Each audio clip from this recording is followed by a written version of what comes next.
Salut à tous, bienvenue sur CM Football, un plaisir de vous retrouver pour un nouveau format, ce qu'on va appeler la quotidienne. On va essayer de se retrouver quasiment tous les soirs autour de 23h30 minuit pour débriefer des matchs du jour et pour envisager les previews des matchs à venir. L'idée ici c'est d'avoir un format plus light, un format plus détendu, vous le voyez peut-être dans le montage directement. Et puis l'idée c'est d'échanger avec vous en commentaire sur pêle-mêle toutes les informations que vous avez pu avoir sur cet euro et celles que je vous aurais pu partager. Alors on commence tout de suite évidemment par le match Écosse-République tchèque de cet après-midi. Victoire 2-0 de la République tchèque avec un but formidable de Patrick Schick, un but qui est celui qui a été le marqué depuis le plus loin dans l'histoire de tous les euros, 45 mètres de distance pour le but de Patrick Schick. Il a eu vraiment la vista sur ce but, il a jeté un seul coup d'œil sur le gardien qui est Marshall et il l'a lobé, une belle balle, une vraie belle courbe dans ce ballon qui finit au fond des filets sans le moindre rebond. Alors Patrick Schick avait ouvert le score en première mi-temps d'une tête décroisée, un match qui a été très plaisant à regarder, il y avait pas mal d'occasions des deux côtés, du côté des deux équipes, un match qui était très ouvert tactiquement. Alors on a senti la République tchèque qui a fait le dos rond dans les 10 premières minutes et puis ensuite elle a pris le jeu à son compte, elle s'est procuré pas mal d'occasions, mais en deuxième mi-temps, c'est l'Écosse qui aurait pu revenir au score en tout début de deuxième mi-temps. Ils ont eu une occasion qui a frappé la barre transversale et le gardien de la République tchèque, Thomas Vacli, a vraiment fait un grand match. Pour moi, il y a deux hommes du match dans cette rencontre. C'est évidemment Patrick Schick, auteur de ce doublé, le joueur du Bayer Leverkusen, et le gardien Thomas Vacli qui a sauvé la mise plusieurs fois en deuxième mi-temps. Alors, dans les autres informations, la République tchèque, voilà, elle fait un grand pas pour la qualification, d'ores et déjà avec cette victoire. Elle passe devant l'Angleterre, et puis il va y avoir des matchs importants, donc vendredi prochain, entre l'Écosse qui joue déjà sa qualification face à l'Angleterre dans ce grand match qu'on attend évidemment avec impatience. Et puis la République tchèque qui va aussi jouer la qualif face à la Croatie. Donc on pourrait déjà dès vendredi savoir quels sont les deux premiers qualifiés dans ce groupe. Alors on va passer tout de suite à Pologne-Slovaquie. Pologne-Slovaquie avec la victoire de la Slovaquie 2-1. Alors ce match, il était attendu évidemment par rapport à Robert Lewandowski.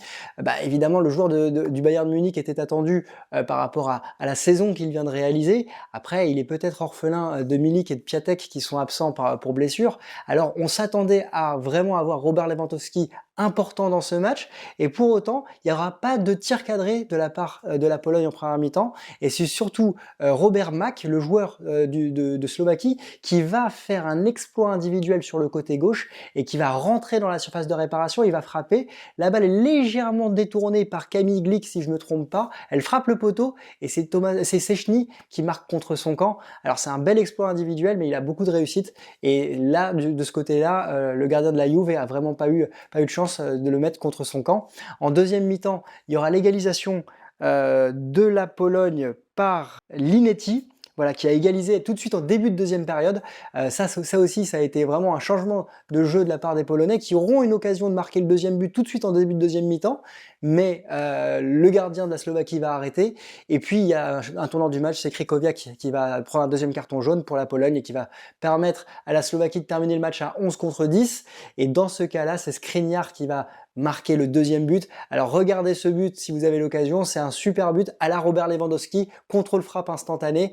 Il marque un vrai but d'attaquant, le champion d'Italie avec l'Inter Milan. Et c'est ensuite la Pologne qui va essayer de faire son retard dans les toutes dernières minutes dans les arrêts de jeu, mais ils vont pas réussir à revenir au score. Alors c'est une déception pour la Pologne évidemment par rapport aux attentes qu'on pouvait avoir, notamment par rapport à Robert Lewandowski, mais d'un autre côté, la Slovaquie, elle est coutumière du fait, parce que c'est sa troisième participation à un tournoi international depuis son indépendance, et à chaque fois qu'elle a disputé un tournoi international, que ce soit la Coupe du Monde ou l'Euro, eh bien, elle a terminé en huitième de finale. Donc là, elle prend une option réelle sur ce match. On va passer maintenant à l'Espagne.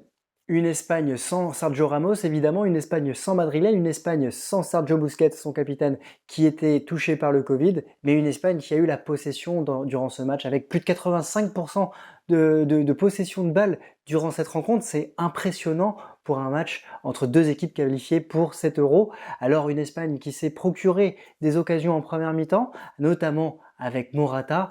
On pense aussi à l'occasion en toute fin de match avec la tête de Moreno arrêtée par le gardien, ou encore celle de Dani Olmo en première mi-temps, sortie par le gardien suédois. Une Espagne qui aurait pu se faire punir également en première mi-temps par Isaac, sauvé sur la ligne puis par le poteau, ou encore en deuxième mi-temps par Berg.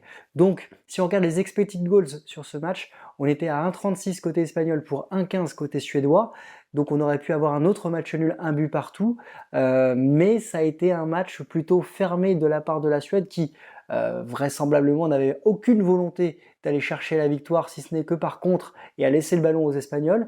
Du côté espagnol, c'est une déception évidemment de rentrer dans cette compétition avec un match nul. Maintenant, compte tenu de la préparation de cette équipe, c'est un bon point pris. Alors, la Slovaquie est première de ce groupe.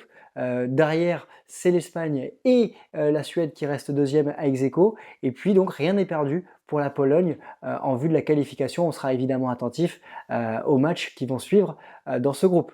Et maintenant, les previews des matchs à venir demain. Alors demain, c'est le groupe F, c'est l'entrée en lice de la France et du Portugal. On va commencer évidemment par le Portugal avec ce match face à la Hongrie à 18h. Alors ce match face à la Hongrie, c'est l'entrée en lice du champion d'Europe, le Portugal, avec Cristiano Ronaldo, demain qui va disputer sa 5e compétition, son 5e championnat d'Europe. C'est un record dans la compétition, il dépasse Zlatan Ibrahimovic. Et puis Cristiano Ronaldo, très intéressant à le savoir, s'il marque un but, il deviendra le meilleur buteur de l'histoire de tous les championnats d'Europe. Donc il dépassera Michel Platini avec qui il est à égalité aujourd'hui. Alors cette équipe du Portugal, elle a perdu João Cancelo ces derniers jours, touché par le Covid. C'est Diogo Dalot qui l'a remplacé. On verra évidemment parce que ça sera une perte importante pour cette équipe du Portugal, une équipe du Portugal qui va pouvoir compter sur sa puissance offensive. On pense évidemment à Cristiano Ronaldo, mais il y a aussi Diogo Jota qui va être très important, il y a aussi Bernardo Silva. Et une question se pose au milieu de terrain pour savoir qui accompagnera Moutinho et Bruno Fernandes. Ça pourrait être Renato Sanchez, et puis on aura évidemment un œil attentif sur le joueur de Manchester City, Ruben Dias. Du côté de la Hongrie, attention à ne pas sous-estimer cette équipe qui va jouer à domicile. Ça, c'est un point important dans un stade qui devrait avoir une jauge très importante. De mémoire, ça doit être une jauge qui dépasse les 50%, voire même le stade rempli. N'hésitez pas à me corriger en commentaire. Cette Hongrie qui est invaincue depuis 11 matchs. 11 matchs sans défaite, donc ça c'est aussi un point important. Et cette Hongrie qui en 2016 était déjà dans le groupe du Portugal et qui avait fait match nul face au Portugal et qui s'était qualifiée en étant première du groupe.